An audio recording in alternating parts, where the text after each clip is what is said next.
Thank you for listening to this podcast from TRE, Talk Radio Europe, your voice in Spain and around the world.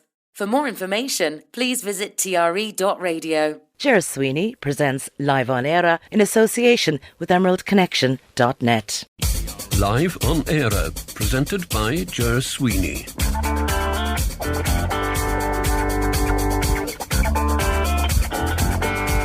And a very good evening to you. Welcome to another edition, the second edition of 2024 for Live on Eire, the Irish programme on Talk Radio Europe, your voice in Spain. Thank you to Howard for the last hour.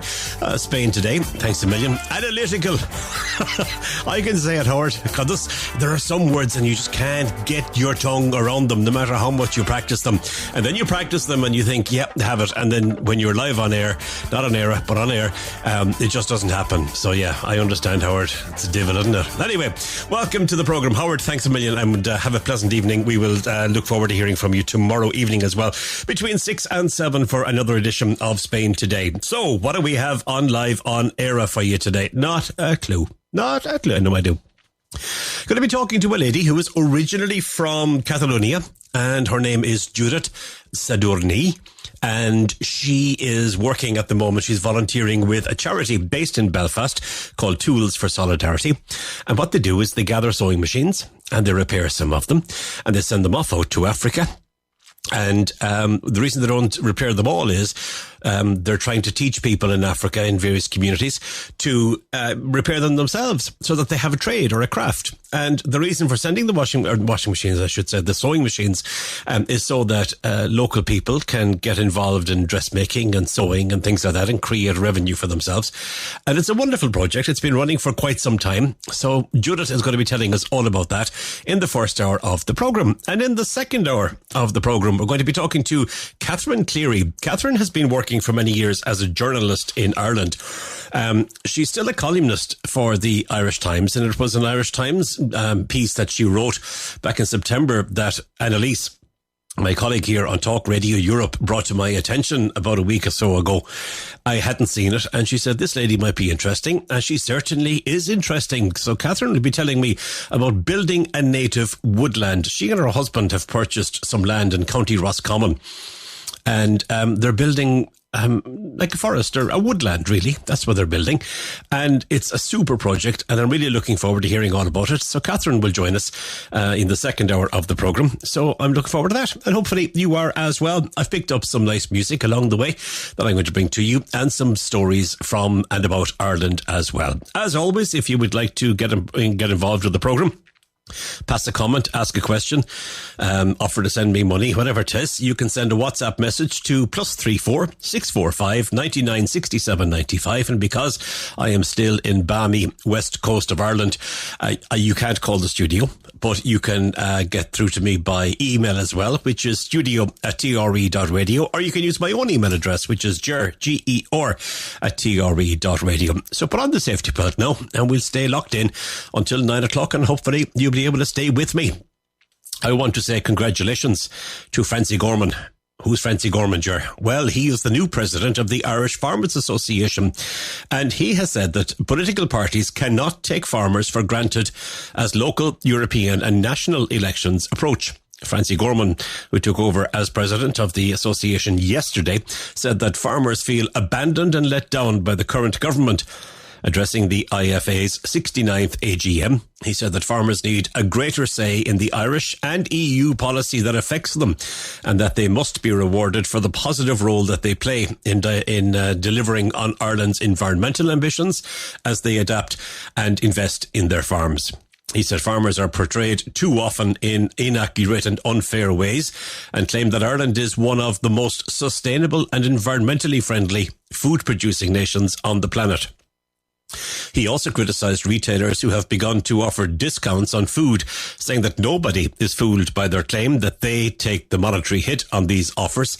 Mr. Gorman said it is farmers who end up paying, and urged retailers to publish data on margins and profits. And if they do not, he called on the new agri-food regulator to get what he called stuck in.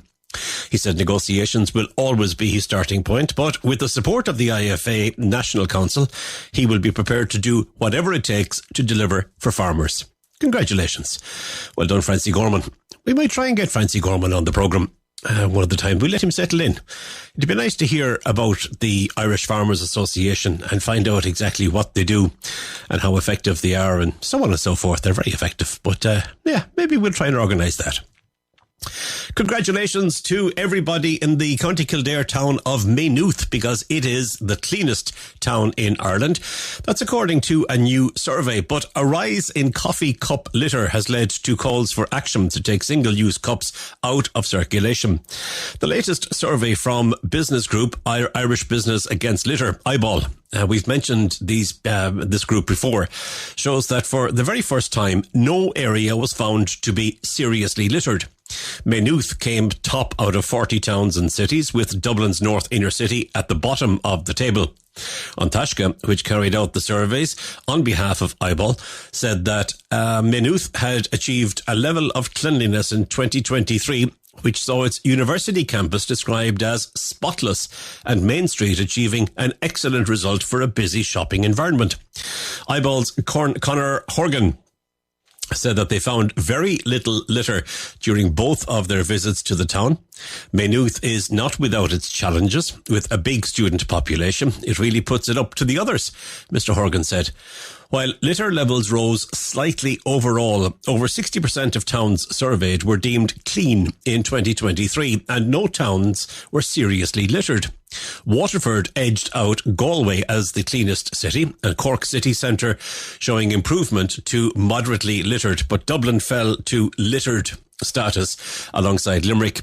Dublin North Inner City, was in last place on the table, but its littered status was an improvement on previous years. However, vast amounts of litter and domestic rubbish were seen along Sherrard Street.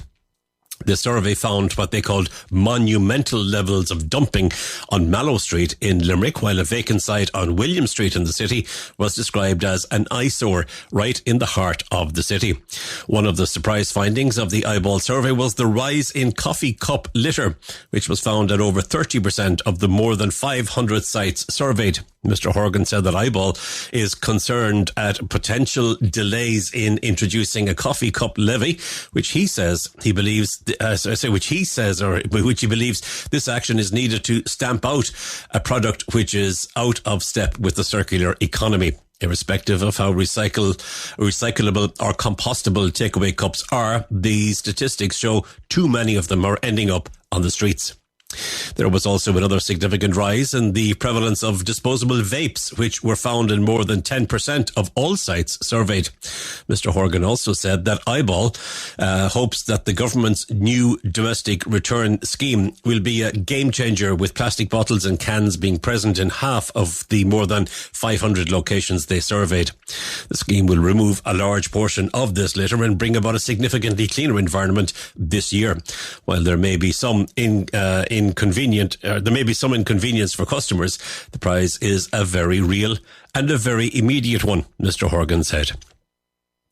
So there we go. Congratulations to Maynooth in County Kildare. It is a beautiful town, and as they say, not without its challenges. But fair play to the student population, because there is a seriously good and healthy student population there. So they're obviously playing their bit or doing their bit. So well done to them. The media regulator, Comisiún na Man, has named the 10 video sharing platforms that will be covered by its new online safety code. They are Facebook, Instagram, YouTube, Udemy. Never heard of Udemy. Never. TikTok, LinkedIn, X, Pinterest, Tumblr, and Reddit.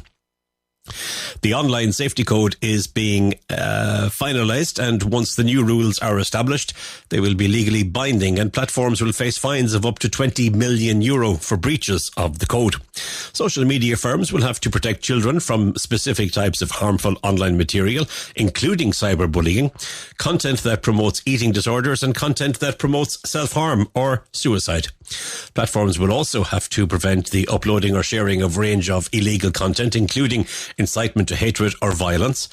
The finalised code will form part of Ireland's overall online safety framework, taking effect from next month, which will also include the EU Digital Services Act and the EU Terrorist Content Online Regulation.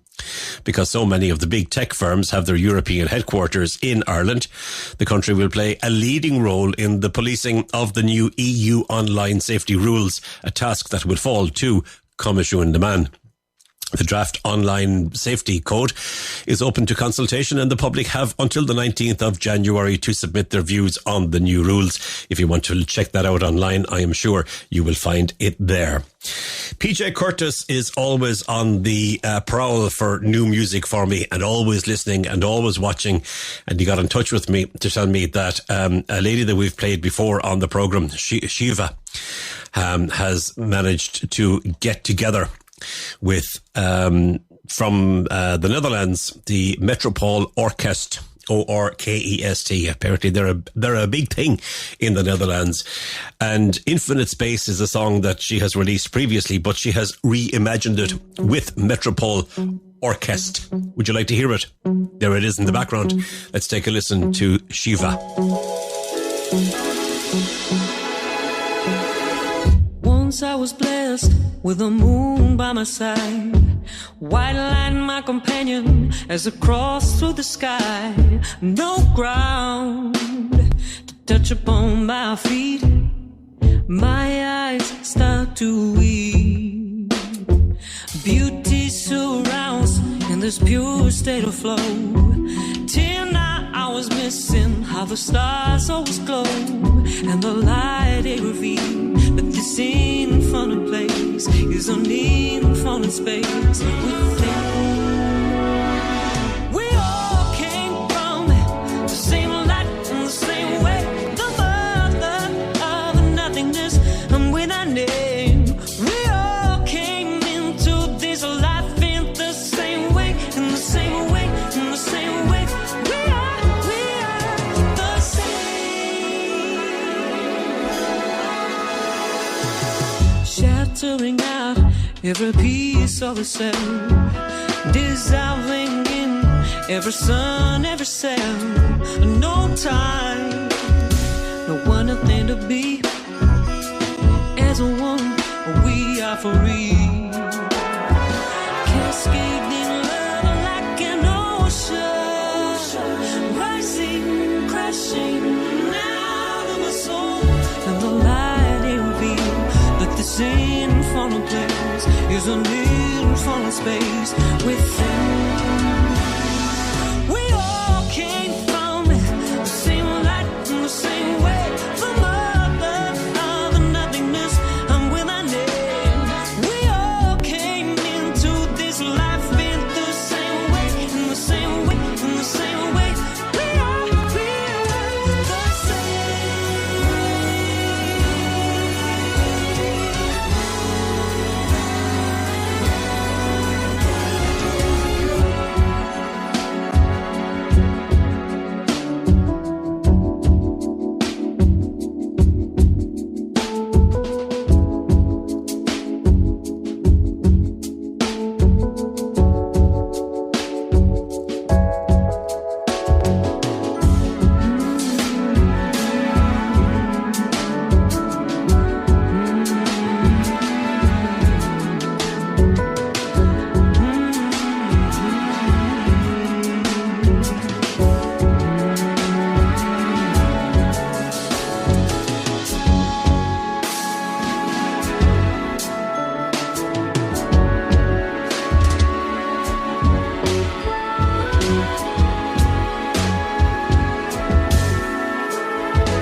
with the stars by our side.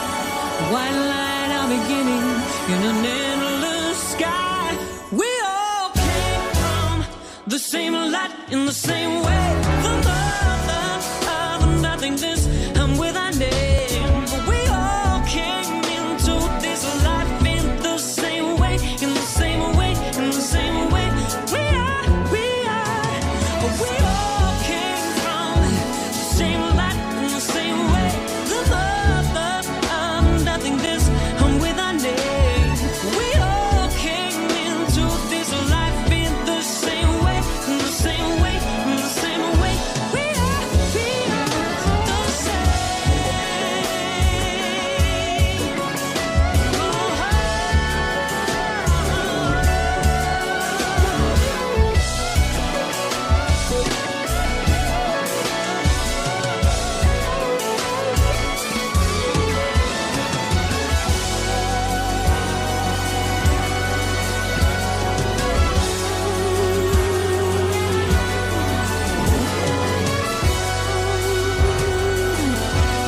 That's Shiva from Ennis in County Clare, teaming up there with the Metropole Orkest from the Netherlands. That's Infinite Space reimagined. That is not even on release yet. That won't be on release until Friday, the 12th of January. Thank you to PJ Curtis for arranging a little advance copy for me of that beautiful track. Really nice, isn't it? Lovely. Alrighty. And we wish her well with it. We're still trying to track her down. She has agreed that, yes, we made contact long time ago. And she said, I'd love to be on the programme, but that lady seriously is all over the world. She's like status quo, rocking all over the world. And it's hard to pin her down. And when she's relaxing, you just leave her relaxed. And that's the way to do it. So hopefully we'll get Shiva on the programme in the, we'll make it our New Year's, one of our New Year's resolutions, will we? All right, PJ, get on the phone. Please. All right, what have I got to tell you? Smartphone use for personal purposes while at work can lead to reduced stress, as well as lower levels of conflict between work and personal life, according to a new study. The research was conducted by the University of Galway and the University of Melbourne at the European branch of a global pharmaceutical company. Now, the company has not been named, but it's changed its phone policy, shifting from a restrictive approach to personal phones to open access for non-work purposes. The company had originally banned personal use of phones in the 1990s, and prior to the study taking place, only senior management could bring their personal mobile phone into the workplace. Over the course of a year, the research tracked about 40 employees who availed of the new policy and used their personal smartphones when at work, and a similar number who maintained a self-imposed ban by leaving their phones behind them when they stepped inside the work premises. The study found there were benefits of moderate mobile phone usage in the professional setting, with no discernible impact on worker performance. That's good. The perceived conflict between the demands of work and personal life significantly declined for workers who had access to their phones compared to those who did not. Employees with access to phones reported being able to help with family issues during the day, helping to reduce pressure on their partners. Spreading personal communications throughout the day also meant that employees were not overwhelmed when they turned on their phone after work.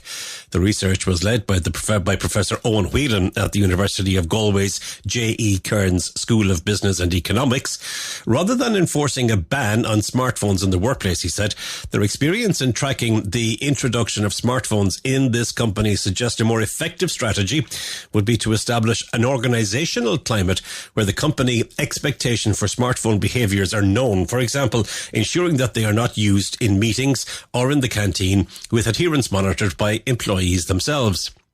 He went on to say that managers must realize the unintended consequences of forcing a smartphone ban. Preventing phones in the workplace can increase work-life conflict, which in turn has significant implications for work performance, job satisfaction, absenteeism, turnover intentions, as well as general well-being. The research noted other studies into personal use of smartphones in the workplace, with some reports suggesting employees spent an average of 56 minutes, during a working day on their smartphone for non-work related tasks. And that they check their phones on average 150 times a day. You are kidding me. 150 times a day. Out! Good luck. That's incredible, isn't it? Although, here I am, sitting in my little studio, and my phone is right in front of me. It's on silent, but I can see if it pings. I do that for information purposes. No, that's my excuse. Well, how many times on the programme have I said to you, I'm just after seeing something breaking? We brought you the sad news of Sinead O'Connor dying on the programme because it had been flagged. I brought you other things down through the years, literally because the phone is there and it's on silent and it's sending me information on things that might be of interest to you. So there you go. Cyber attacks and data breaches are the top risks for Irish business, according to another new study. There's a lot of new studies out, isn't there? Aon's Global Risk Management Survey gathered insights from 2,842 respondents across 61 countries, including Ireland, to identify their most pressing business challenges. The study found that 94% of firms in Ireland have a formal plan or are reviewing processes to mitigate against cyber risk. Amid the current tight labour market, failure to attract or retain top talent has risen 8 places from the last survey in 2021 to number 5 in the top risks identified by businesses in Ireland.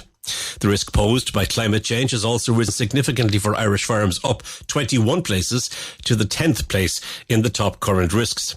This is like the top of the pops countdown. We should have Yellow Pearl playing in the background. Supply chain or distribution failure has risen to number 3 in the current risks facing companies in Ireland. And according to Rachel Lingle, who is the CEO of Aon Ireland, the world is more volatile with profound changes in trade, technology, weather and workforce issues impacting companies across Ireland. From cyber attacks and geopolitical instability to low growth and a tight labour market, leaders in Ireland face an increasingly complex risk landscape, she says. The Global Risk Management Survey published by Aon provides an important insight into the top risks facing firms in Ireland and the actions that they're taking to mitigate against their potential impacts. There's a lot going on in the world.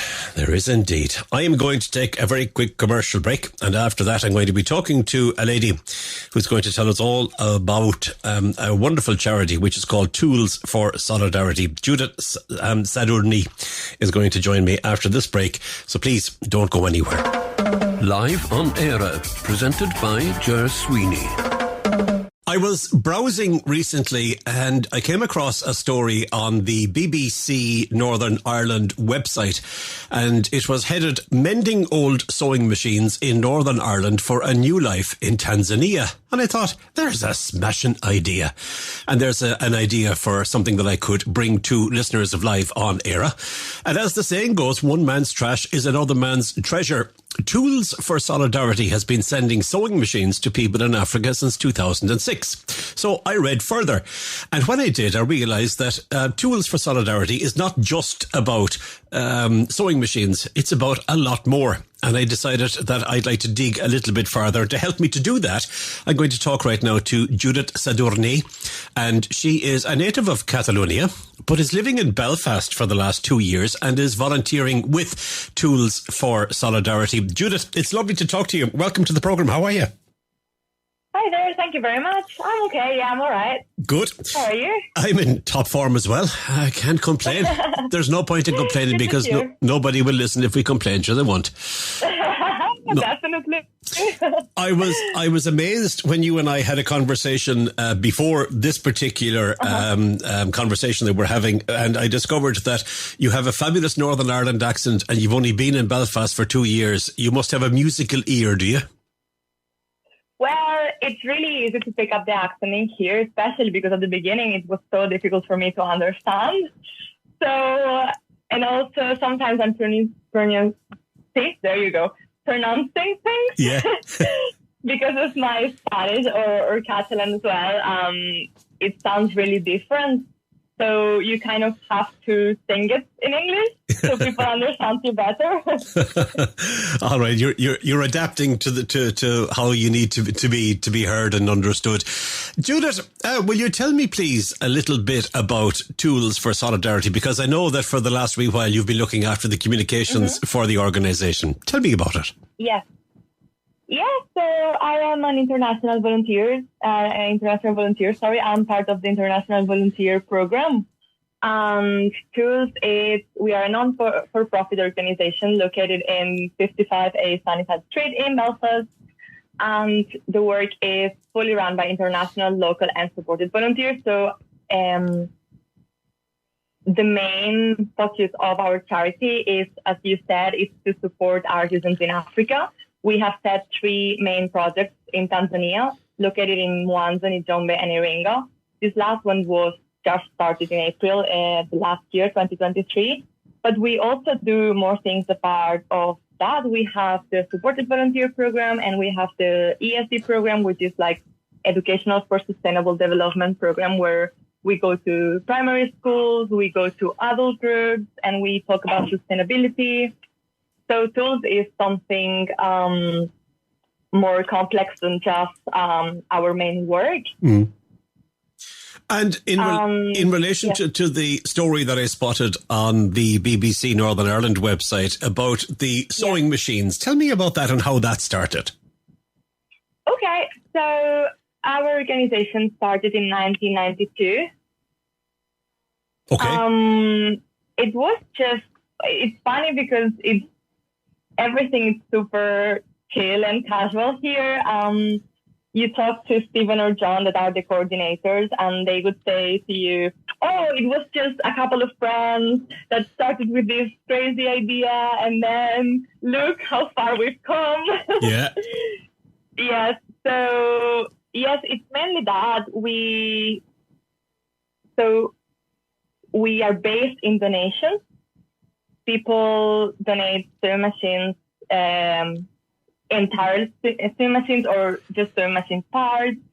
We also collect tools, all kind of tools, old, new, it doesn't matter. We bring them to the workshop and then we refurbish them. Okay. And after that, we ship them to the project in Tanzania.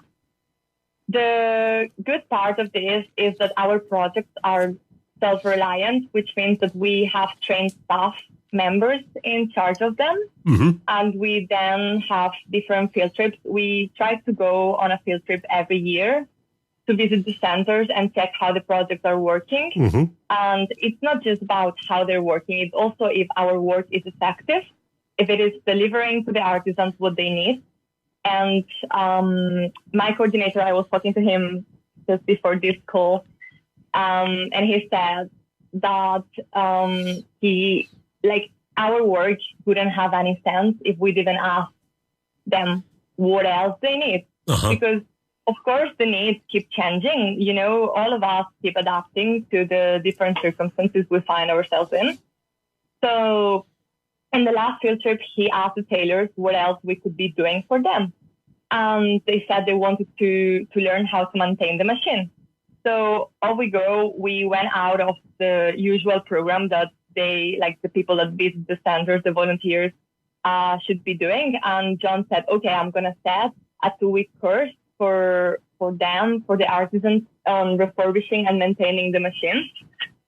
So that's what he did. He just changed what he would be doing usually in the field trips, just to meet the needs of the artisans. That's what the tools is based on.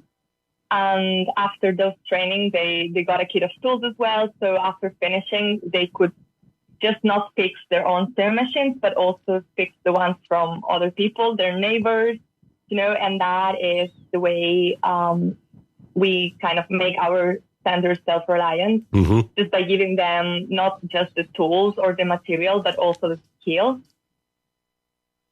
And it also means that those people that are learning the new skills have a new skill that they can, go and make some money with to support their family and their communities. But also the people that receive their sewing machines, it means that they too can, earn extra cash for their family and communities by dressmaking and sewing and things like that for other people. So it's a knock-on effect, isn't it?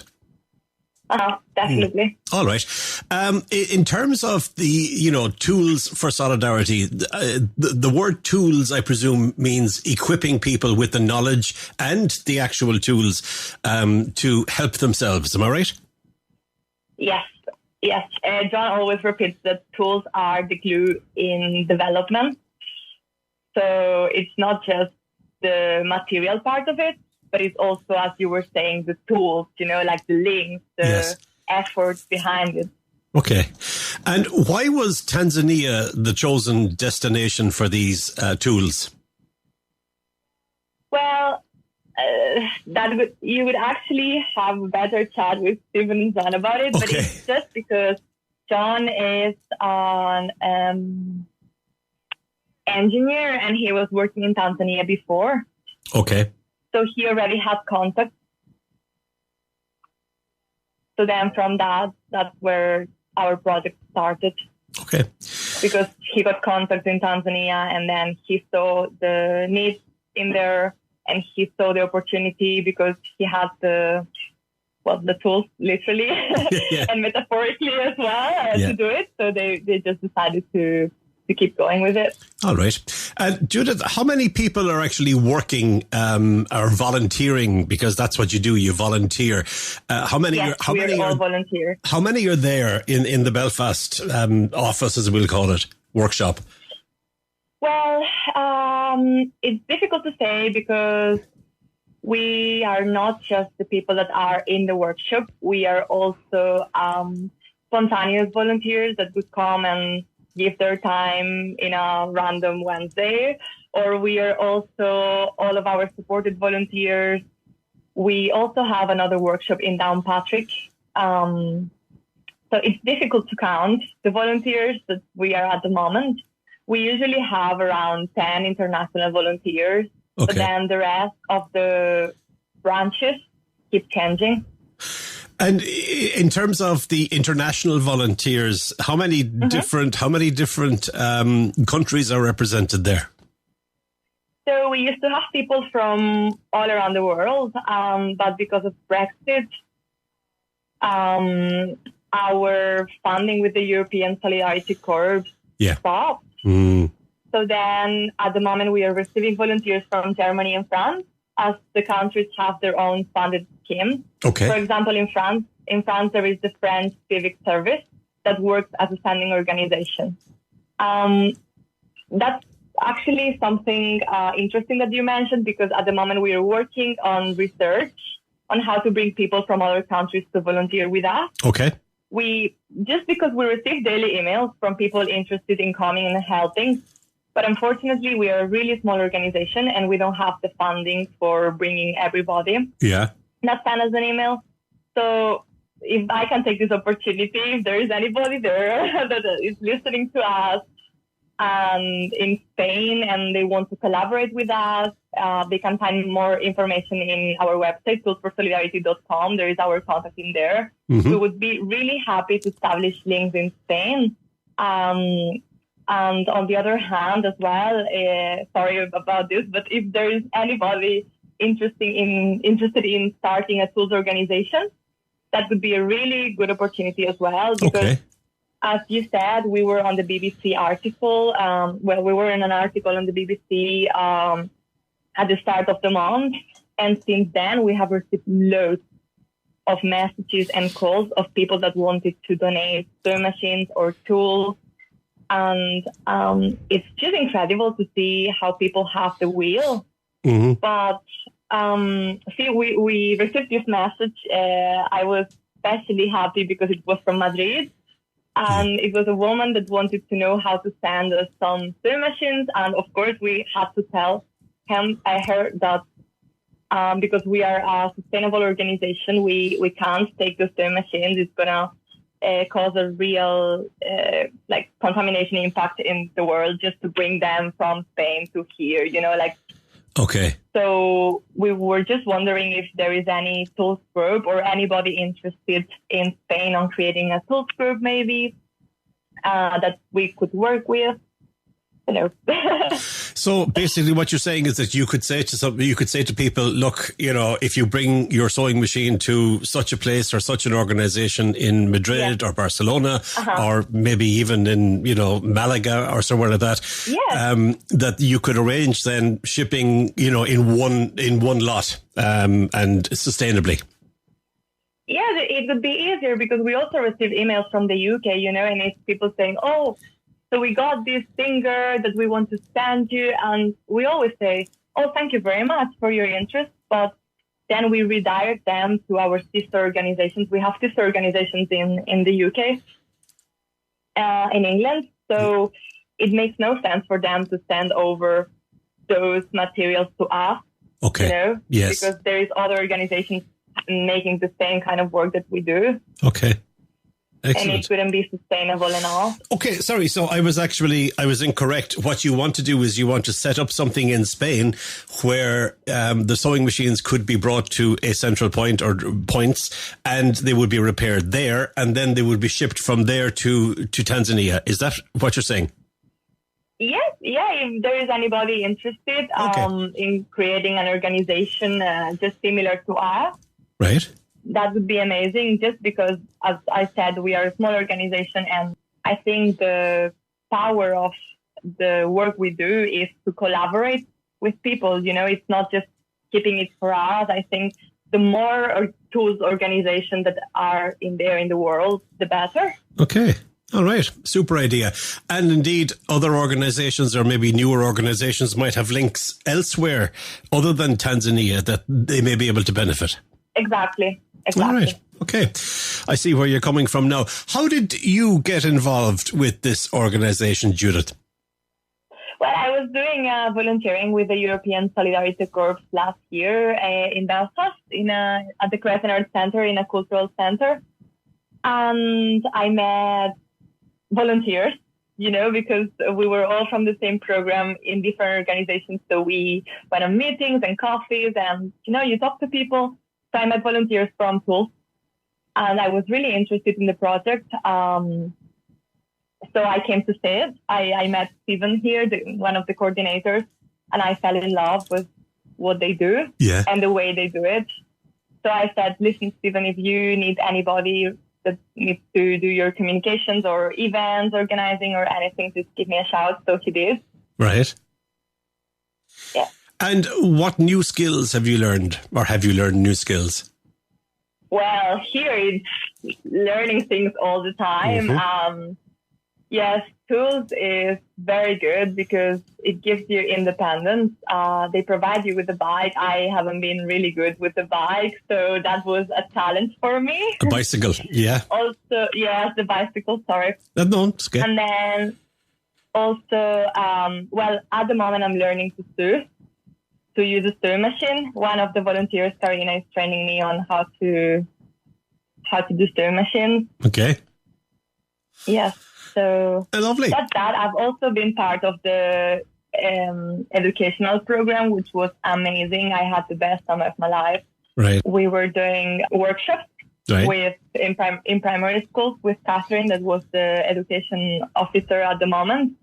And just, I don't know, I was never before in a school. I was never teaching and I was never talking about sustainability, climate change. You know, I was learning at the same time the kids were learning. Mm-hmm. And I think that is really important. That's very good. That's excellent. Well, listen, it sounds like it is a very busy spot and a spot that is helping so many people across the world, which is really good. Let me repeat your website for listeners who may not have caught it. It's Tools for Solidarity, all one word, .com, toolsforsolidarity.com. And you'd be very happy to hear from people that might like to get involved or organizations, particularly across Spain, as you said, because you're the only person flying the Spanish flag there, are you? At the moment, yes. But we've had, since 1992, we've had at least from 15 to 20 volunteers coming from Spain, different parts. Oh, lovely. Excellent. Yeah. Excellent. And tell me about your travels back home. Do you go back home regularly to Catalonia? Yes, I go as much as I can. Of course, my mom, if she's hearing this, she's probably saying, you don't come as often as I would like. But I do go as much as I can. Yeah, I love the weather and I love just seeing my friends and my family. Right. And have you a time limit on how long you'd like to stay there? Or is it just for now you're happy and see how it goes?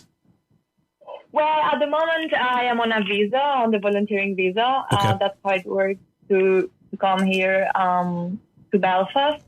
And my visa expiring actually in February, so really soon. Yes. It was a 1 year volunteering. Okay. And can that be extended? No, I don't think I can extend it. And I actually have other projects for the future. So okay, excellent. Yeah. You're a busy woman then. Well, try my best. Okay. Well, listen, I'm going to leave it to it. And I want to say thank you very much for taking part and for having a chat about Tools for Solidarity. It's a lovely project and delighted that we're able to make an Irish-Spanish link at the same time, which is lovely. And wish you all continued success for the future. Your website, again, as I said, toolsforsolidarity.com. Judith Sadurne, thank you very much indeed for talking to me today. My pleasure.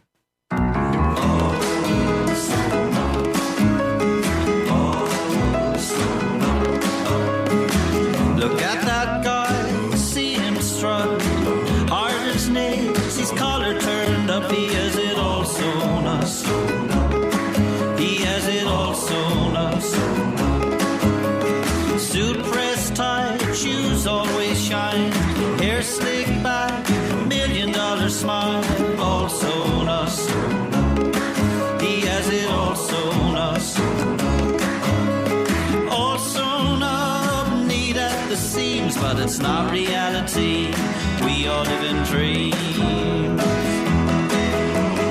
Cool, keen and tough, lean, mean and rough.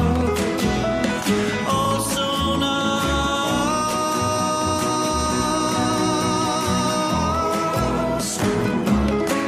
He has it all sewn up. He has it all sewn up. I read about that girl, always on my feet, bottom of the pond, sure to succeed. She has it all sewn up. She has it all sewn up. All sewn up, neat at the seam. She's the cat that got the cream, grooms incessantly. Cool, keen and tough, lean, mean and rough. All sewn up.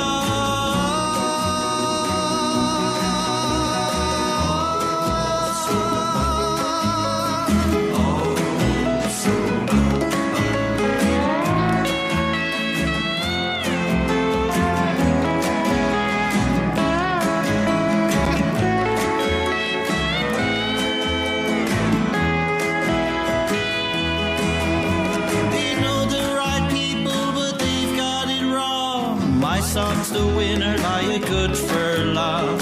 Everybody sings it, everybody knows it to be true. My mama says it, and my daddy too. They have it all sewn up. They have it all sewn up. Alton has a time out in LA. The fool got a selfie with Shawn Mendes. He has it all sewn up. He has it all sewn up.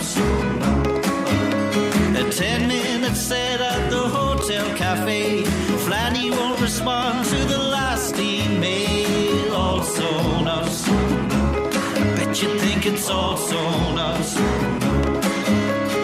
All sewn up, neat at the seams, but it's not reality. We all live in dreams. Cool, keen and tough, lean, mean and rough. All sewn up. All sewn up.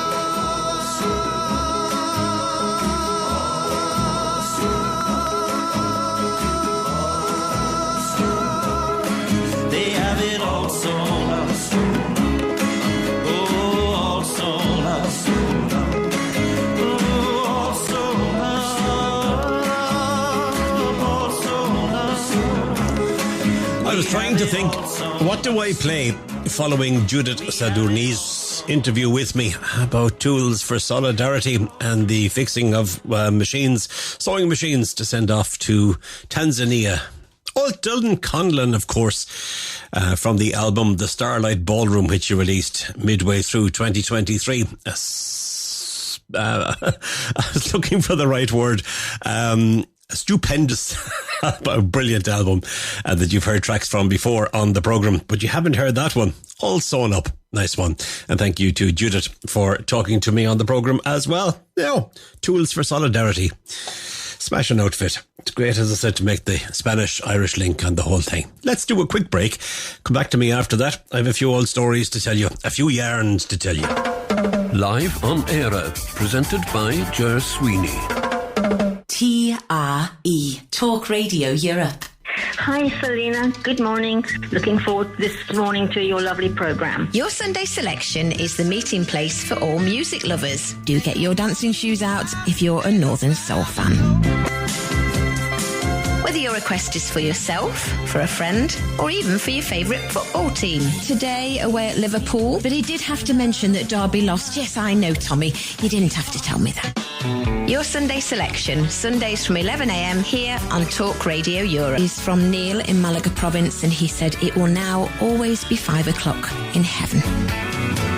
It's 5 o'clock somewhere. Your Sunday selection with Selena Mackenzie.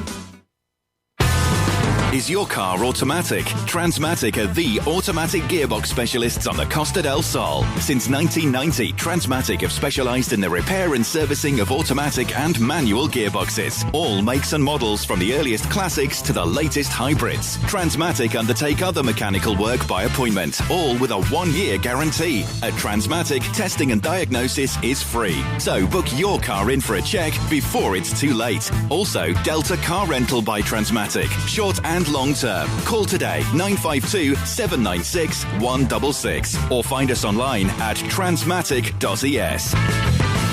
Missed your favourite programme on TRE? Want to listen again or download an interview? Then check out 7-Day Catch-Up and podcasts at TRE.radio. Talk Radio Europe. Live on Eire, presented by Ger Sweeney. There was a lot of talk in 2023 about abuse that people get at football matches and hurling matches and rugby matches, referees particularly, and officials. And there's been a lot of talk about it. And that's what went through my mind when I heard that a man playing in a football match was shot and wounded in the arm following an incident at a sports venue in County Tipperary last Saturday night. And I was stunned that this whole thing has escalated. But I was kind of wrong, because the incident, which happened shortly after 9 p.m. on Saturday night in Rarecross during a second half of a match between Ballymackey Football Club and Rarecross Football Club, Gardaí have said that the 32-year-old man had been participating in a soccer game being played under floodlights when the incident occurred. All right. Players and spectators reported hearing the player letting out a cry of pain before falling to the ground. And they discovered, to their shock, that he had been shot in the arm. Of course, they never heard the shot. Well, there was no mention of it there, was there? No. The emergency services were alerted while club officials tended to the injured player, and the league game was, as you would expect, abandoned. The injured man was treated at the scene by emergency services personnel and was taken by ambulance to the University Hospital in Limerick for further assessment. The scene was preserved at the time for forensic and technical examinations, and Gardaí appealed for witnesses. Now, this is where it gets interesting. They're particularly appealing to anybody who may have been hunting in the area at the time to come forward.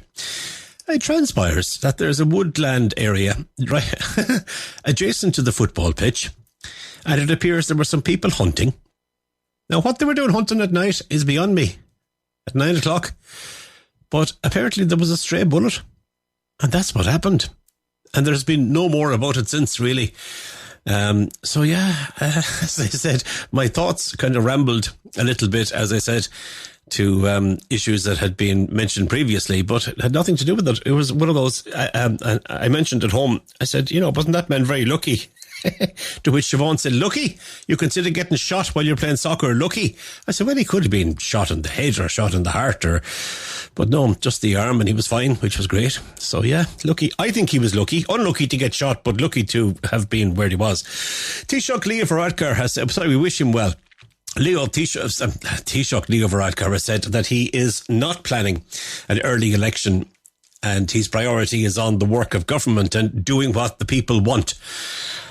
Speaking on RTE's This Week programme on Sunday, Mr Varadkar said that there is no date in mind as he outlined the government's priorities, including building more homes, helping families with cost of living, putting more money back in people's pockets, focusing on law and order, building safer and stronger communities, and also safeguarding the economic progress that Ireland has made, which should not be taken for granted, he said.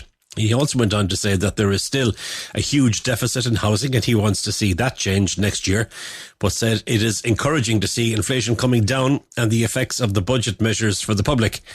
Mr Varadkar said his party is planning for the local and European elections, which will happen in early June. Here we go. There has been speculation, not much of it now in fairness, but there had been speculation that there may be a surprise spring election, but there doesn't seem to be any talk of that at the moment now. There was later in the year last year.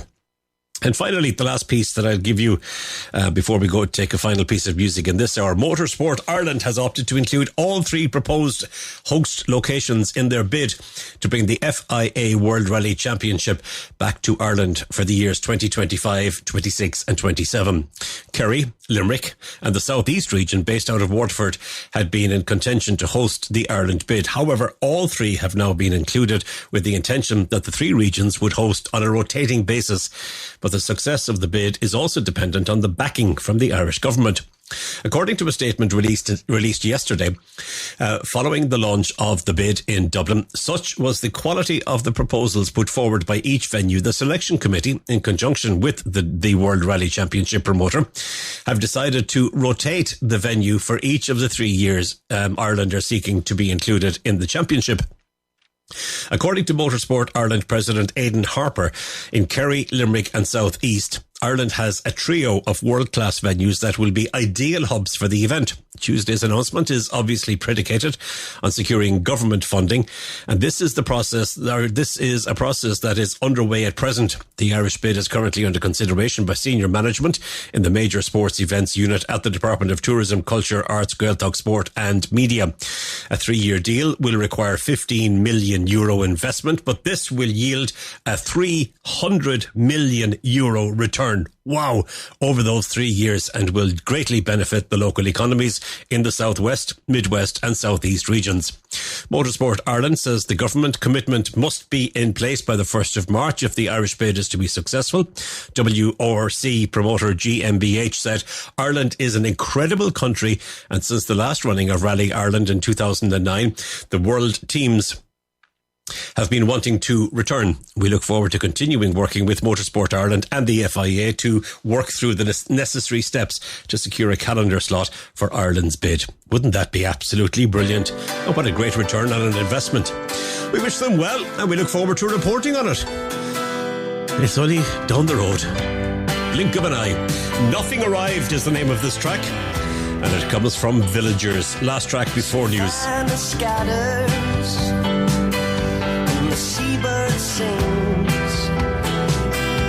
So why should we fear what travel brings? What were we hoping to get out of this? Some kind of momentary bliss. I waited for something, and something died. So I waited for nothing, and nothing arrived. It's our dearest ally, it's our closest friend, it's our darkest blackout, it's our final end. My dear sweet nothing, let's start anew. From here on in, it's just me and you. I waited for something, and something died. So I waited for nothing, and nothing arrived. Well, I guess it's over, I guess it's begun. It's a loser's table, but we've already won. It's a funny battle, it's a constant game. I guess I was busy when nothing came. I guess I was busy.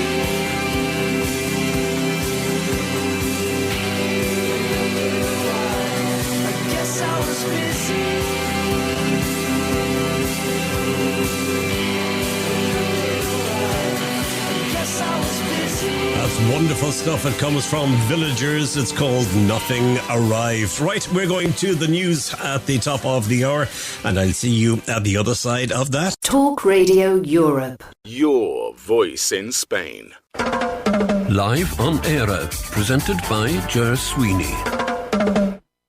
And you welcome back to the programme. Welcome to the second hour. In fact, I'm just glad I spotted that there now, because we were just heading towards commercial break, and I'm not ready for that commercial break to happen just yet. So it is a good job I spotted that. So there we go now. We'll just pop that in there and that'll be fine. Okay. Computers are great, aren't they? They tell you what they want, as opposed to you telling them what they want. In this hour of the programme, I'm going to be talking to Catherine Cleary. Catherine is a journalist. She has been for many, many years. And she has done various jobs as a journalist. She's currently a columnist with the Irish Times, but she kind of took a swerve away from the full-time journalism in 2020, and she and her husband Liam are now building a native woodland in County Roscommon on land that they had to go looking for and found and purchased. And it's an exciting project. And if you're familiar with St. Stephen's Green in Dublin, she says she's building a woodland, a native woodland, bigger than St. Stephen's Green, or the area of St. Stephen's Green. So looking forward to that conversation with Catherine, and that'll be coming up in the next 10 minutes or thereabouts. Right, Waterford, congratulations. Waterford is a smashing place, and a place that has it has developed and it has grown so much in the last 15 years, I would imagine. We've done quite a lot on the programme on Waterford. Anyway, it's been listed as one of the New York Times 52 places to visit in 2024. The list puts Waterford in 30th position and is the only Irish destination named. Described as sparkling with history and natural treasures, the New York Times notes the city's cobblestone core and a new digital trail, which brings the past to life at stops like the medieval landmark Reginald's Tower.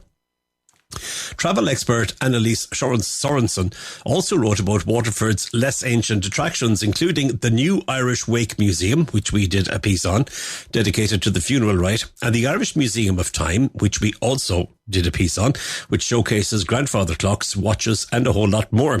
The Irish Museum of Time opened to visitors, as you know, because you're a regular listener to Live on Eire, in 2021. And it is the 5th museum as part of the Waterford Treasures Suite in Waterford. Now, the city was also recently included on the Condé Nast Traveller Best Places to Go in 2024. In a statement, Commercial Director at Congreve Trust and Waterford Treasures, Sarah Dolan, said that the New York Times list is highly regarded and often casts the spotlight on destinations for other travel writers to plan further exploration. So, she said, we are thrilled to be included. She also said that there has been significant investment in Waterford tourism with the development of the Waterford Greenway, the opening of 4 new museums and Mount Congreve Gardens. So it's very rewarding to see this investment recognised at a global level and see Ireland's oldest city achieve the status that it deserves. Indeed it does. So well done, and congratulations to everybody in Waterford. Delighted for you that the investment that has been put into the city and surrounding areas has paid off for you so well. Indeed. Now, the 60th BT Young Scientist and Technology exhibition began at Dublin's RDS today. The event showcases research and innovation in science, technology, engineering and maths, otherwise known as STEM, in project entries from students aged between 12 to 19 years. 550 projects from 219 schools are on display, spanning the categories of technology, biological and ecological sciences, social and behavioural sciences, chemical, physical and mathematical sciences, and new 5th category introduced this year, health and well-being. Aye. A judging panel of 85 experts from the world of STEM and business will choose over 200 prize winners, including the overall winning entry, which will be awarded €7,500. The winning entrant or team will go on to represent Ireland at the EU contest for young scientists, which will take place this year in the European City of Science 2024 in Poland. Seaweed to make slurry less smelly. More efficient running shoes and birds predicting the weather are just some of the projects on display at this year's Young Scientist exhibition, as we call it, the BT Young Scientist and Exhibition, Technology Exhibition. Let's have a look and see about that one. It is the students at St. Joseph's Community College in Kilkee in West Clare that have explored how seaweed can be used to make slurry less smelly. Carrick Killeen, who is the student, one of the students involved in that, says, we're taking locally sourced seaweed and turning it into a biochar, she said. Wow. When you mix it with slurry, it mitigates the odour and also slows the nutrient release when you spread it on the land, so you get better quality soil and grass. That's fantastic. Nice one. There's a couple more. Then President Michael D. Higgins officially opened the exhibition at a ceremony today. And he said, as we reflect on this year's exhibits and on their connection with the issues and challenges we face together on our shared vulnerable planet, may I suggest that there has never been a better time in which to be a young scientist. Yes, it is a challenging time, he said, but it is so potentially fulfilling to know that the choices you make will have effects that are important, not just for you and your time, but for the very possibility of life itself. My God. As I said, the exhibition marks the 60th anniversary of the Young Scientist exhibition, which has become one of the longest running events of its kind in the world. Indeed it is.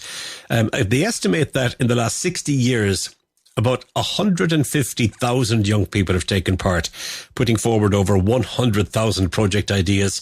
And over the past 35 years, 17 of the overall exhibition winners have won first place at the European Union contest for young scientists. Many previous winners have developed their projects into successful commercial enterprises. Patrick Collinson, that you might know from Stripe, he won the exhibition in 2005. And Stripe is a multi-billion euro payments company which he set up with his brother. And the 2024 Primary Science Fair will take place alongside the exhibition tomorrow and Friday, giving 55 primary schools the opportunity to display their research and innovation to judges and visitors. So we wish all of the young men and women taking part in the exhibition the very best of luck.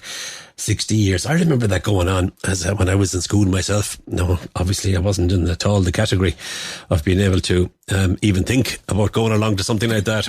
But I suppose if I had thought about it, and if technology and broadcasting had been as advanced as it is now, I would have had a few good ideas. Yeah, I would. Here's a lady called Karen Casey. Beautiful song. Sister, I am here for you, it says. Sometimes you feel alone in this world. Turn round and can't figure where you are bound. I'll be with you every step of the way. Sister, I travel with you no matter what they say. Stronger than the rocks in the sea. As wise as the birds in the tree. And if things don't go as planned, we're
Nice.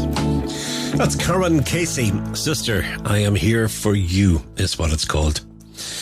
Alrighty, it's live on Eire, the Irish programme. I'm with you until 9 o'clock. Ger Sweeney is my name. And if you'd like to get in contact, you're more than welcome to do so. Our WhatsApp machine is all cranked up and ready to rock and roll. You can send a message to +34 645 99 67 95, or you can email studio@tre.radio. You can send it to my own email address if you'd like as well. You can use that anytime, Ger, G-E-R, @tre.radio. The government is planning to soon acquire at least 3 large properties around the country which will be used as reception centres for those seeking shelter in Ireland. The plans that are currently being drawn up could see the state either buying or leasing these centres. The thinking within the coalition is that the state needs more control over the accommodation it provides for people arriving from Ukraine, as well as asylum seekers. Already there is a 2-year lease in place at the City West Hotel in Dublin, which serves as a reception centre and can house up to 2,000 people. It's likely that this model will now be replicated as the government looks to take a more prominent role in the running of these centres. The plan is expected to go to Cabinet in the coming weeks, and decisions around either buying or leasing properties will be made on the basis of what represents the best value for taxpayers. Today, Green Party leader Eamon Ryan said that larger state-run centres are needed rather than relying on private facilities. The government was today accused by N2 leader Peadar Tóibín of failing to take seriously the threat to life that exists in the trafficking of migrants into Ireland. He said an answer from the Minister for Justice Helen McEntee to his parliamentary question stated that 76% of people who migrated to Ireland last year did not register their asylum application at a port or an airport. Up to September of last year, 6,821 migrants registered at the International Protection Office, but only 2,056 migrants registered their application for asylum at airports or ports. Ms McEntee said that information on how a person enters the country when not through a designated port, including by travelling over the land border, is not recorded. According to Peadar Tóibín, it is incredible that the Minister does not know how the vast majority of migrants are now coming to Ireland, because the Minister's policy is not to ask the vast majority of people how they're coming to Ireland. How can any administration manage this situation if they don't know what's happening? He asked. Yeah. Back in November of 2022, the government was told that as a matter of priority and a matter of urgency, they should take state land and build reception centres and have them in place by late spring, early summer of last year. They didn't do that, and they fell into quite a lot of problems and caused many problems for local communities. And yes, it's had wide-reaching effects. And not just for local communities, but also for the people that are coming looking for asylum or looking for shelter from various parts around the world. So that particular story makes it look as though the government came up with this idea all by themselves. I think it's a necessity at this stage, because there is no more private property available, or very little of it anyway. And that property that is available is being resisted quite significantly in local areas now, because they're really people are just at the max, and communities are at the max as well.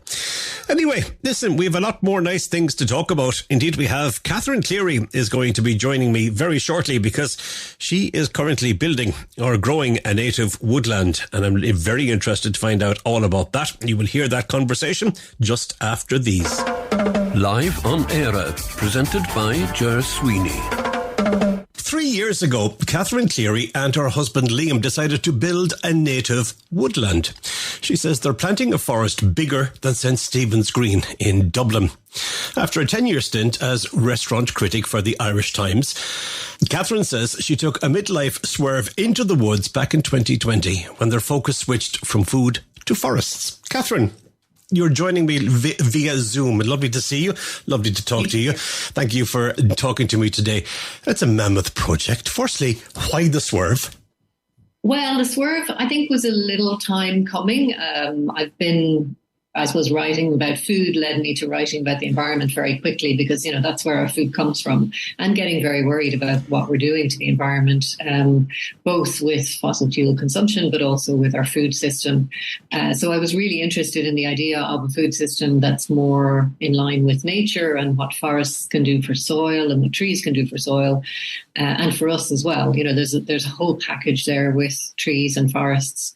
I've just written a piece for next Saturday's Irish Times magazine about the healing power of nature, and this very, very evidence-based science that is coming out showing the benefits to our brains and our bodies of spending time with natural place or in natural places. Even just having a plant on your desk and looking at it can be a really good break for your brain.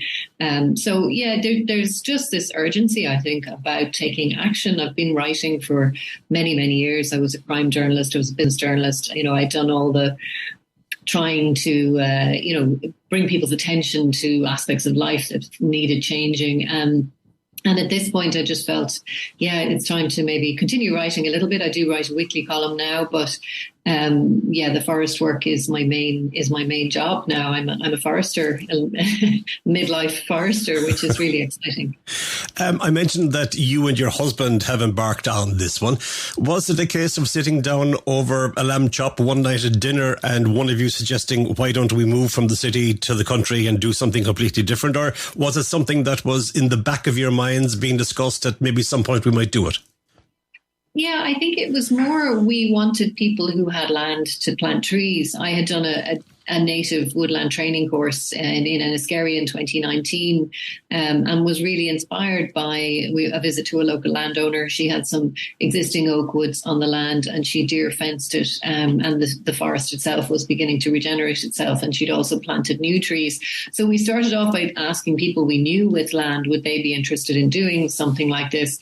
Realised very quickly that there are lots of issues that people have around the idea of putting their land into forestry. There's all kinds of financial and cultural ideas around that. So it wasn't as straightforward as us having a few conversations with people we knew with land who might be able to do it. And then when COVID hit, I think it clicked in both of us. We live in Dublin. We still live in Dublin. We're not living on the land. We had this sense, I suppose we're both kind of urban cultures. We've lived in Dublin most of our lives, but we both grew up in countryside areas. And there was something about that yearning to get back to something solid and get back to something that we could set in motion. Obviously, the forest is planted now. It's going to grow hopefully for decades, if not centuries. And to be the people who start that off, I think that was the excitement of this project for us, to be at the start of this, to get these young trees into the ground in a plot of land that really isn't much used for farming. It would break your heart if you tried to farm it, I think. You wrote a piece for the Irish Times back in September last, and it was that article that my colleague Annalise sent to me, and this is how I discovered your journey. And in that, you talk about the aching backs and all that goes with it, and trying to put things in straight lines. How much of the work then are you both doing yourselves, or have you got people coming in, or is it a mixture of both? It's a mixture of both, and it isn't necessary for you to do that work yourself. The grant covers the work, the planting of the trees. We were slightly up against the clock in that our trees had arrived in bags from the nurseries, and we knew they needed to go into the ground sooner rather than later. The planting team, who eventually did the bulk of the planting for us, are extremely busy men. They're probably holding up the whole of the Irish forestry sector at the moment, travelling around the country in a van and planting thousands of trees in a day. So we just had to wait in line really for them to come. And in the meantime, we gathered friends and family around and we put our backs into it ourselves. I work, my more sort of urban-based job is with a social enterprise called Pocket Forests, which I set up with a close friend, Ash Conrad Jones, back in 2020. So we're putting small patches of native forest into urban areas, really small areas.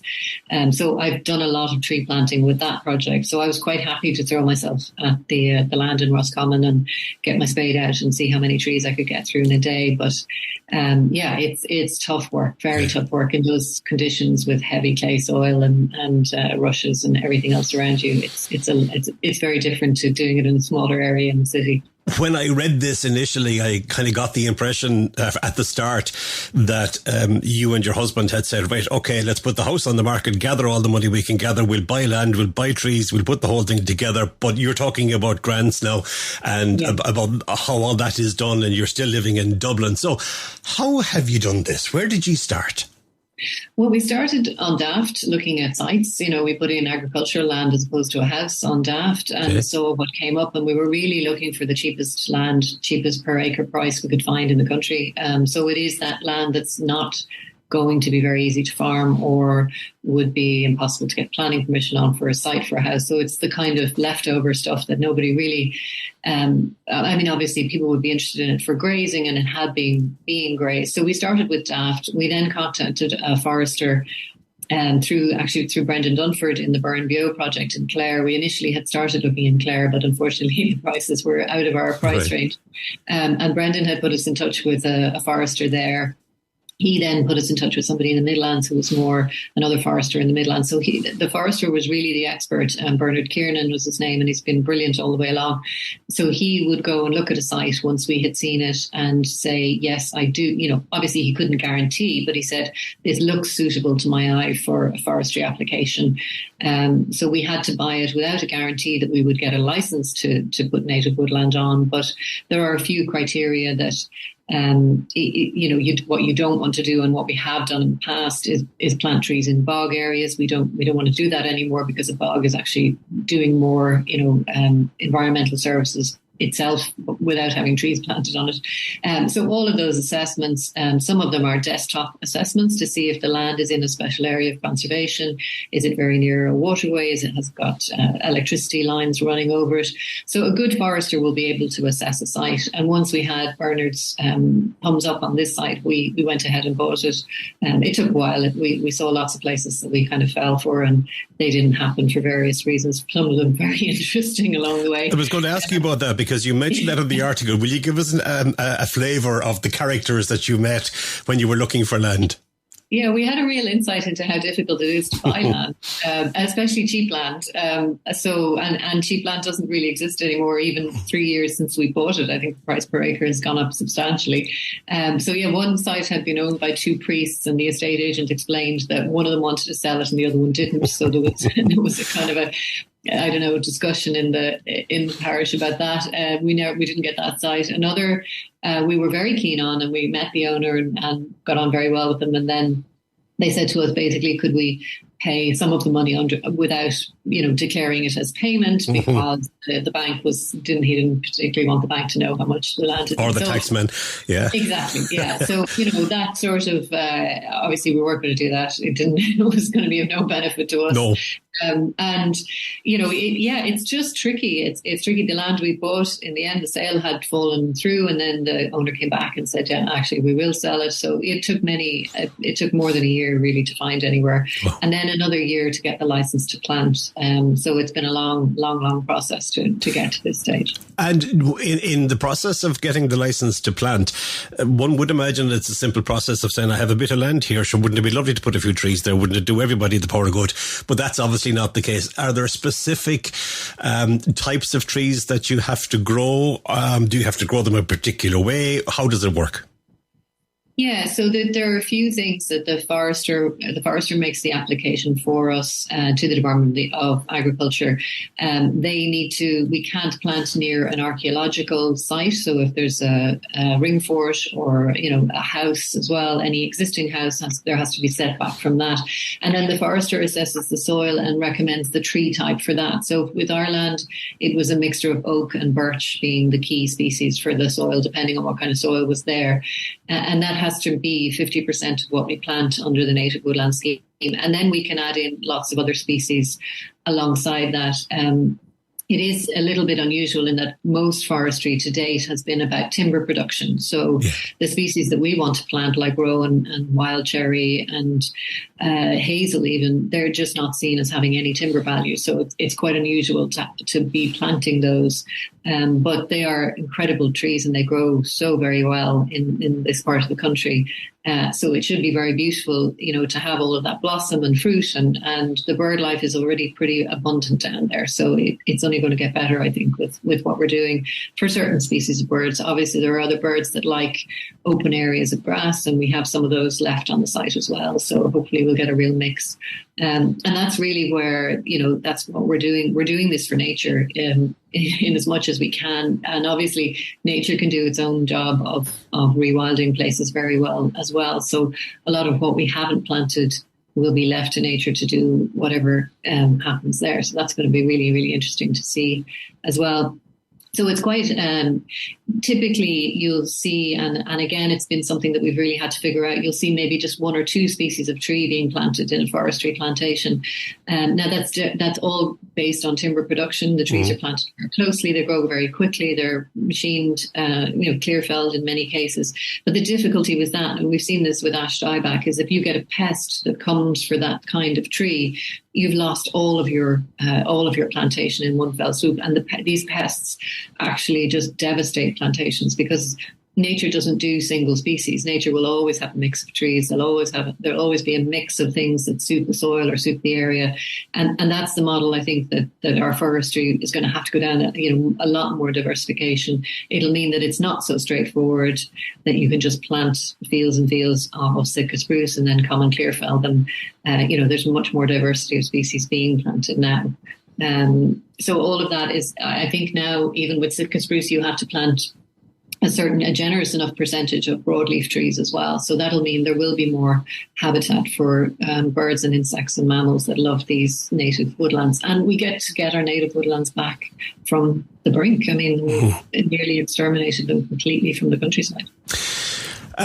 How much maintenance then will you have to do on this? You mentioned, that certain areas will be cleared or whatever. You plant them all very closely together, but they have to be thinned out, I would imagine, at some point, do they? So is it a constant maintenance job? Yeah, it's something we're going to be figuring out over the coming years. We're not growing these for timber, so the thinning isn't as necessary, because thinning is typically around the idea of producing large, bold timber trees. Okay. So in some ways, we can let the forest manage itself and have a succession process in place there, where a smaller tree might be shaded out and that makes space, or when a larger tree falls, that makes space for other trees to regenerate. The management will be to keep pests out. So we need to keep deer out, and we need to keep rhododendron and invasive species out. We need to make sure that the fences are being maintained so animals aren't getting in to damage the trees. And we went to visit another forest nearby, not too far away, a native woodland that's 20 years further along than we are. So it's very interesting to see that there is potential to have small-scale co-ops, which might be taking some alderwood or, not very... a lot of our sawmills are just set up to deal with spruce, but there can be really lovely projects done with crafts, with furniture makers, cabinetry, all of that kind of stuff with smaller, bold Irish native trees. So we're going to work this out. I think there will be different management practices around the different areas, because it's so it can almost be an education site for people, saying if you want to manage this for wildlife, this is how you do it. If you want to manage it for small scale timber production, for firewood, or for gardening products like coppicing hazel to make hazel rods, which can be used for fencing. So they're all very old ideas that we have kind of lost. We've lost connection with, because plastic arrived in our lives. So we didn't need to make things from willow and hazel anymore. But now we realize, the destruction and the awful devastation that plastic is having on the world.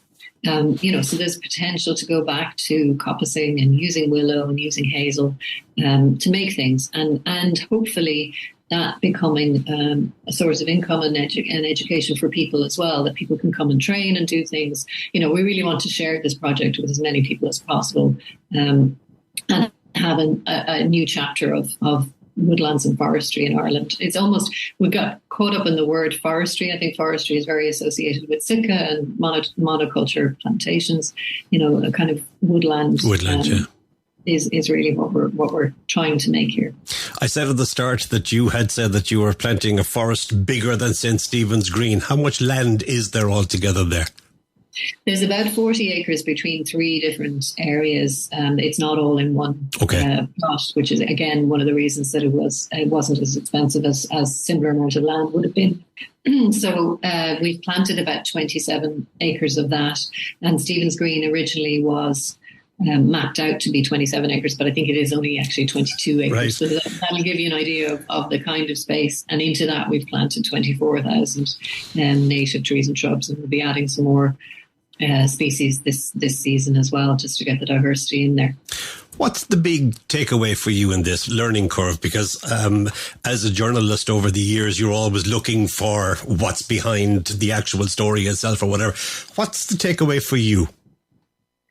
Well, personally, as a journalist, I've never had a reaction to anything I've written before like this. And I've been writing for nearly 30 years. And I've never had the emails, like a flood of emails, really lovely feedback from people who were, I think, delighted by the idea that this could be done, and it was being done, and whether they could do it themselves or whether they knew. Lots of people talked about parents having had trees planted on a farm or having their own nurseries. You know, that kind of sense of that membrane between ourselves and the natural world isn't that, there's not that much separation there. And as soon as you go back to it and as soon as you explain, and I ended up writing a lot about how I felt as a child and how I feel this is kind of a return to that sense of wonder and excitement and playfulness and all the lovely things that we remember playing in wild places when we were children. And I think that tapped into a lot of, my generation's memory of growing up, in a different time. I sound so old when I say this, but, no screens and out the door and play wherever you could play.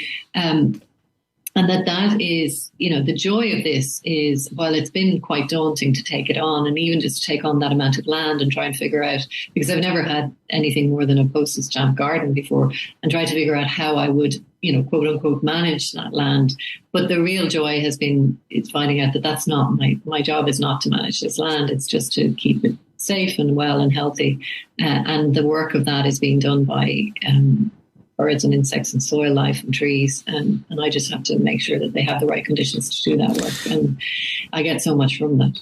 You wrote as well that you and your husband weren't terribly clued into the types of birds and so on, and used to make up names for them, which was brilliant. But now you're 3 years into this project and you're creating habitats for birds. You must see an array of them. And I presume you want to learn about them as you go along too. Yeah, I downloaded the Merlin app, which is wonderful. And you can just turn on, you just ask it to listen to the birds in the area and it'll tell you what it's hearing. So, we can now, we were down yesterday and we could hear that there was a chaffinch, there was a great tit, there was a robin and a dunnock all singing in the trees as soon as the frost lifted. So yeah, it is that sort of wonder and knowledge. Anya Murray, the ecologist, has a great phrase where she talks about the 3-legged stool, wonder, knowledge and action. So we're definitely in the wonder stage. We'll have some knowledge and be able to, identify there's a barn owl that we've seen a few times flying over and some buzzards as well. So that's been hugely exciting to see. Loads of frogs. I've never seen as many frogs in my life. Really? Yeah. And foxes, and hopefully there's a badger and hopefully a pine marten and red squirrels. Those are animals that we'll see in another decade or so coming into the area. Hopefully we won't see too many deer. A few deer isn't a problem, but a large amount would be a problem. And yeah, I mean, we're I think sometimes people feel that they can't really do the nature thing because they don't know enough, but you don't really need to know that many things. And there's so much information out there if you do want to identify species. The Merlin app is brilliant. And again, even in the back garden in the city, it'll tell you exciting things that are happening. When you go and visit, like you said you did yesterday, does it lift your heart? Does it bring you, is the journey home to Dublin a little bit more, satisfying than the journey down? Yeah, it's wonderful to go down and see the trees grow. I mean, I'm talking to them all the time saying, oh, look at you, you're so big now. These birches that I went in as, looking like dead sticks that have, put on half a metre in growth in the season. And, they're flying. I mentioned to somebody locally that we were planting birches and they said, oh, sure, birch would grow in your hand. And it would. I mean, it's the most amazing tree. And it's amazing to see these tiny, very slender whips of trees turning into, what will become very strong trees very quickly. It does my heart good every time. And I feel I kind of slow down when I'm there. You have to slow down because you're walking through rushes and long grass and wet and, wellies on. So you're not sort of pounding the pavements and dashing around like I do in the city all the time. So it's a different pace. We've met really kind neighbours. Neighbouring farmers just scraped the lane for us because it was getting very muddy and very difficult to get down. So, there's been huge, there's lovely community there as well of people. So we're looking forward to becoming part of that, as the mad people from Dublin. Final question for you. Did you do it all right or did you make mistakes? I'm sure we made mistakes. I mean, I think it'll be years before we know what they are. I think we've probably planted too much of one species in one place because if there is a pest coming for one of the kinds of trees that we have, we're going to have an area that's going to be lost. So I don't think we made any mistakes that we can't fix. Yeah. But it feels like the right thing. We've done mostly the right thing. I'm sure as the years go on, and actually this forestry knowledge is something that I think is going to. There's a new chapter for it. Bernard, who we were working with, is training in this idea called continuous cover forestry, where you don't come and you cut the whole forest down. You're taking out a small number of trees each time, and the forest is regenerating itself. Okay. So that's we're going to be learning all about that. I'm sure we're going to make many, many mistakes like that. Hopefully, none of them will involve the chainsaws or anything awful. That's the next stage, but. We have a few years to plan. I think the next stage will be trying to figure out paths and making access in and out of parts of these forests, and then just deciding that some of them we're not going to be walking into, that they're just going to be owned by nature and we're not going to be tramping through them, doing damage as humans do wherever they go. Mm-hmm. Listen, it's a lovely project. It's a smashing idea that comes from the heart as well as the head. And as you say, you seem to have done it, as you need to do it. But you have the helping hand of nature there with you as well. I really do appreciate you, Catherine, talking to us about building a native woodland in County Roscommon. I wish you well with it. Looking forward to your article. I'm glad now that I'm talking to you today. I will have that article on Saturday. Look forward to reading it. And I wish you well. And thank you for what you're doing for nature and for the environment. My pleasure, Ger. Many thanks. Catherine Cleary, thank you.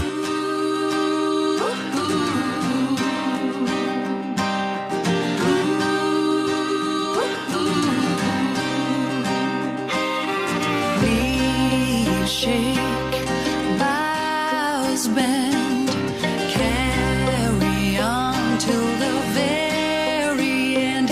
Lean heavy on the branches till they break and they fall.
the stones and the dirt, I'll hold my head higher to the heat of the sun.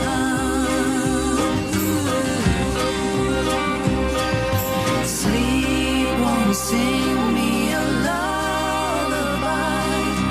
Thoughts now dreams as the hours crawl by. I used to move slower, now I'm learning to run.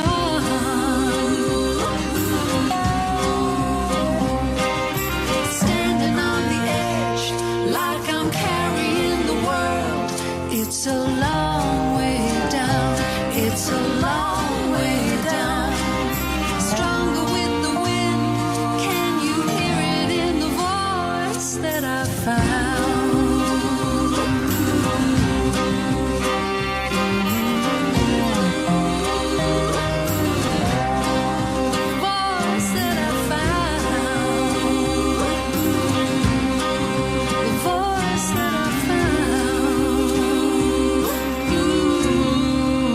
Lovely.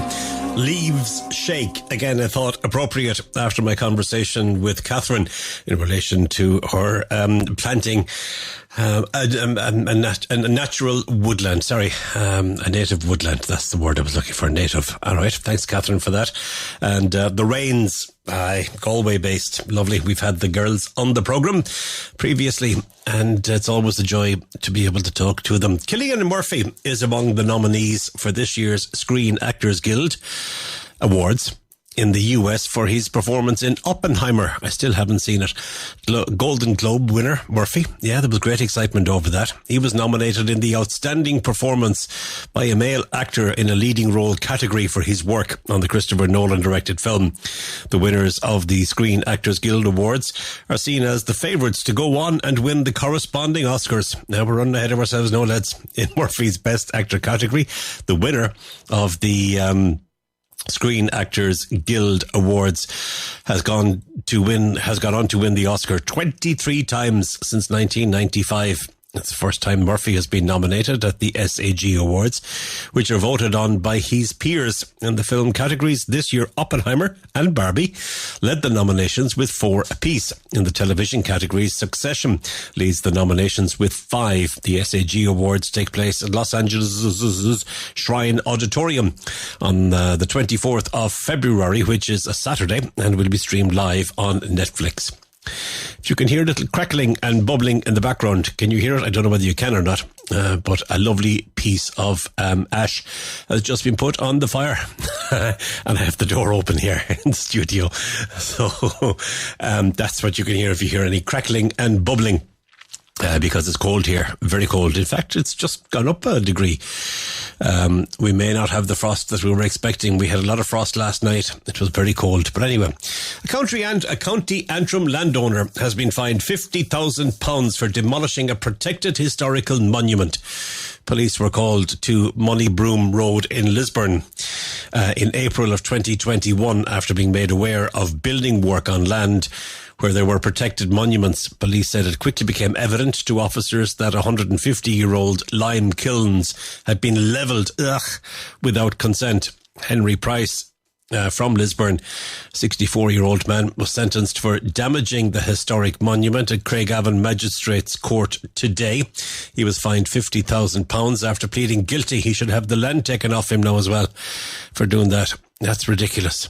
Protected monuments in Northern Ireland are the responsibility of Stormont's Department of Communities. I know he can't have the land taken off him, but you know what I mean.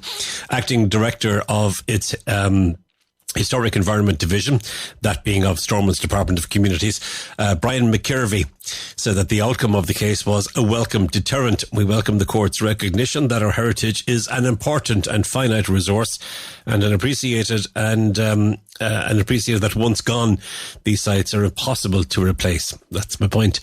Lime production for agricultural use was common on farms throughout the 1700s and early 1800s. From the mid-1800s, some lime production production was concentrated in a number of larger industrial kilns. The Moneybroom lime kilns were built somewhere between 1830 and 1900 and are an example of this bigger facility. Works at scheduled monuments are regulated by the department, and prior consent for any works affecting them must be sought by landowners. Yeah, what did he get fined? 50,000. It wasn't enough. I know it's a lot of money, but it wasn't enough. No. Not for the damage that was done, but I suppose what is enough? You know, there is no value to be put on those. We were talking earlier on about asylum seekers and people looking for international protection. Well, an investigation into human trafficking is underway following the discovery of 14 people in a refrigerated container which arrived on a ferry to Rosslare in County Wexford on Monday. 10 Kurdish people from Iran and Iraq, 2 of whom were children, along with 3 people from Vietnam and 1 from Turkey, were discovered on board the ship when it was sailing from Zeebrugge in Belgium to Ireland. Police in Cornwall in England received a distress call from a Kurdish woman in the container, and the captain ordered a search of the ship, which docked at Rosslare Europort at 3 a.m. on Monday. The migrants are now under the care of International Protection Accommodation Services. TUSLA is also involved. TUSLA is the Child Protection Agency in Ireland. The investigation is being led by Gardaí in Wexford and supported by the Garda National Immigration Bureau. They're also liaising with police and customs in the UK, France and Belgium, as well as Europol and Interpol. Gardaí are interviewing the migrants with the assistance of interpreters. The investigation is trying to establish where they entered the refrigerated container, which was loaded south of Paris and driven to the port of Belgium. It's believed they broke a hole in the trailer to access oxygen. Spokesperson for the Gardaí said that 9 men, 3 women and 2 girls were all in good health, which is good news. Now, speaking on RTE's Morning Ireland, the former president of the Irish Road Haulage Association said that 14 people were put on board the trailer by very professional gang. Eugene Drennan said that the lorry was loaded in the south of Paris and came north, and said that he believed it may have been chosen because it had Irish number plates. Irish trucks traditionally would have been coming to the shorter route of Dover-Calais, so perhaps there was some belief that they were headed for England and it was for a direct ferry, he said. Mr. Drennan said that during the crossing, those hiding in the trailer seemed to have been able to hack their way out to get some air. He said they were lucky that the lorry was not on an upper deck of the ferry and were able to call. He was lucky that it was on an upper deck of the ferry and were able to call for help. He said that he believes 14 people were put into the trailer while the driver was taking his mandatory break. Speaking on the same programme, Minister for Transport Eamon Ryan said that everything must be done to try and prevent refugees from being smuggled into countries because of the risk to life that the journey poses. He said that he said that he understands that people undertaking these journeys are desperate and that Ireland stands for human rights and must manage asylum seekers' rights to the best of the state's ability. Government is working, he said, with communities working across the country so no one area is overburdened, but shutting the doors to saying Ireland is full is not a viable, correct or appropriate response, he said. Mr. Ryan said that the government needed to establish larger centres where the state can provide facilities rather than relying on private facilities. Now, we were talking about that earlier and the development that has come from that in the last couple of hours. So there we go. This particular song, for no reason whatsoever, it literally just happened to be a song that I said, oh yeah, I'd play that. It has to do with trees as well. It comes from Jack Lukeman, and it's a song that's called Battle of the Hawthorn Trees.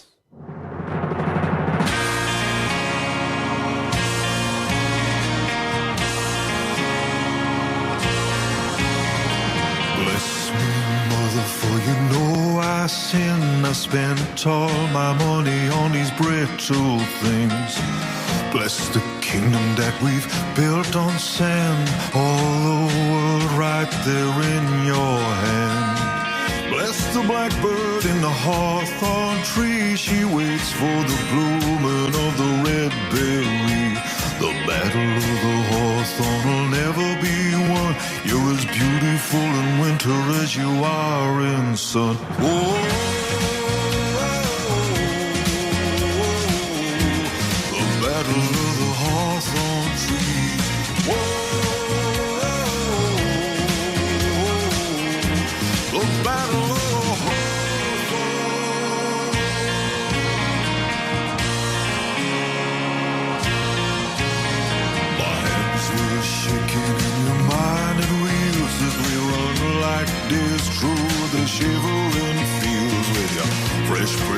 Castle and St. Bridget's Cross, the lily white sky, pillow of moss. My love, she gave to me the jewels of her mind, and I hung them on the branches, frozen in time.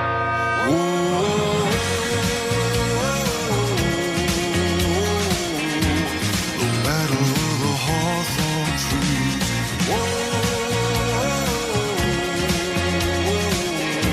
The battle of the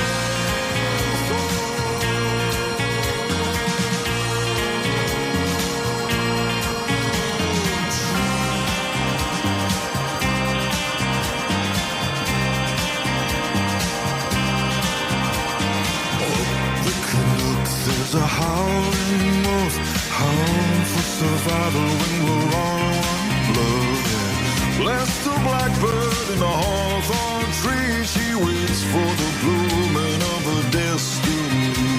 The battle of the hawthorn will never be won. Black skeleton and winter, white wing in sun. My love, she gave to me the jewels of her mind, and I hung them on the branches, frozen in time.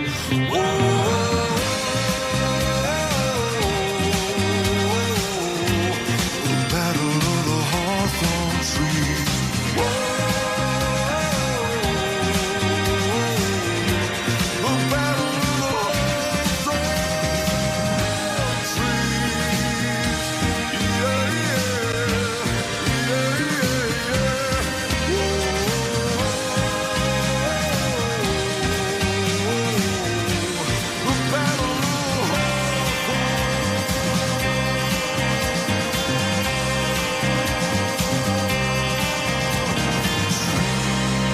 I like that. It comes from Jake. No, it doesn't. It's from Jack Lukeman, not Jake Lukeman, or Jack L, as he's often known. That's a song that's called The Battle of the Hawthorn Trees. Nice song it is too. We're nearly done and dusted. Just 3 minutes left to go. We have the news at the top of the hour. And after that then, we're going to the BBC until 8 o'clock tomorrow morning, when Dave will be back to you for Daybreak until 10 o'clock. And from 10 o'clock until 12, it is Giles Brown in studio. Giles will be presenting Let's Talk, and you'll be able to get involved in that. From 10 o'clock until 12, we're going to Cologne in Germany. Stephen Ritson will be standing or sitting by to present Europe Today. And then from 2 o'clock until 4 o'clock, we would normally go back to studio where Selena McKenzie would be in situ. Well, Selena unfortunately has a dose of the flu, and I hope she's not listening, but if she is, we wish her well. So I'll be sitting in for Selena tomorrow on the Lifestyle Show. And there's some interesting things coming up on that between 2 and 4. In fact, one of the things that I'll be telling you about is why a post office in France, in Paris, on a trial basis, it's kind of a pilot project, they have installed a changing room. Yeah.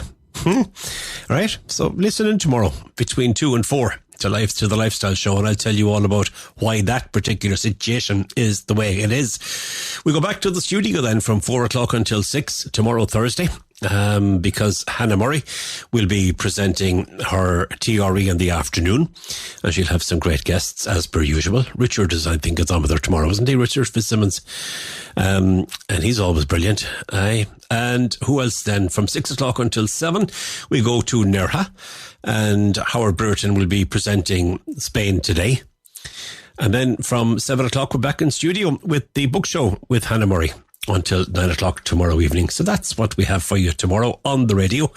If you can join us, that would be absolutely brilliant. And as always, you're more than welcome to take part in any of the programmes that may be on, and you know the contact details, and the respective presenters will give you those details anyway at the start and throughout the programmes as they wind their way through. So I want to say thank you to the guests that joined me this evening, to Judith Sardorni, a native of Catalonia, now living in Belfast, working with volunteering with the charity called Tools for Solidarity, and we heard all about the work that they do and the various contacts they'd like to make, particularly across Spain as well. So hopefully something good will come from that. If you missed it, You can always hear it on the catch-up on our website at TRE.radio. And Catherine Cleary, who joined me in this particular hour of the programme, talking about building a native woodland, which was absolutely fascinating. And I'm looking forward to reading her article on the Irish Times on Saturday coming. Again, if you missed that, you can check up on the listen back as well. I want to say, as always, thank you very much to our Spanish-Irish cultural advisor on the programme, Antonio Sierra. Thank you, Antonio, for the work that you do. But most especially, I have to thank you for your patience. There must be nothing on the telly that you're listening to me. Lovely to have your company. I do appreciate it. If you could join me tomorrow, that'd be great. If not, then next week, maybe for Live on Eire. Bye-bye. Ger Sweeney presents Live on Eire in association with emeraldconnection.net. You've been listening to a TRE production. If you've enjoyed this programme, there'll be another episode waiting for you next week, right here on this platform, where you can also access our extensive back catalogue of shows and interviews. For more information on our live programming, social media channels and apps, and how to contact Talk Radio Europe, please visit TRE.radio.